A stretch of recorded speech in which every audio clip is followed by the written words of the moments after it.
ہم کریں گے ہر مظلوم کی حمایت۔ بسم اللہ الرحمن الرحیم۔ السلام علیکم، میں ہوں حرین فاطمہ اور آپ دیکھ رہے ہیں حمایتی نیوز HD چینل۔ نظر ڈالتے ہیں آج کی اہم خبروں پر۔ روزنامہ حمایتی نیوز رپورٹ غلام مصطفیٰ جت۔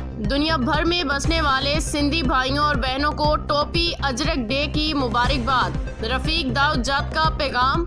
ملیر کراچی پاکستان پیپلز پارٹی ملیر کے نائب صدر رفیق داؤد جت نے سندھی ثقافت کے عالمی دن سندھ ٹوپی اجرک ڈے کے موقع پہ دنیا بھر میں بسنے والے سندھی بھائیوں اور بہنوں کو دلی مبارکباد پیش کی ہے۔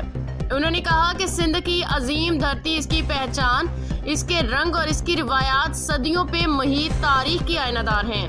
رفیق داؤد جت نے مزید کہا کہ اجرک اور سندھی ٹوپی محض ثقافتی لباس نہیں بلکہ یہ ہماری شناخت، ہمارے وقار اور ہمارے قدیم میراث کی علامت ہے، جنہیں آج بھی دنیا بھر میں فخر کے ساتھ پہنا جاتا ہے۔ انہوں نے کہا کہ ثقافتی دن کا مقصد نئی نسل کو اپنی تاریخ، روایات سے جوڑنا، امن، محبت اور وفاداری کا پیغام عام کرنا ہے۔ اب تک کے لیے اتنا ہی۔ مزید خبروں اور اپڈیٹ سے باخبر رہنے کے لیے دیکھتے رہیں حمایتی نیوز HD چینل۔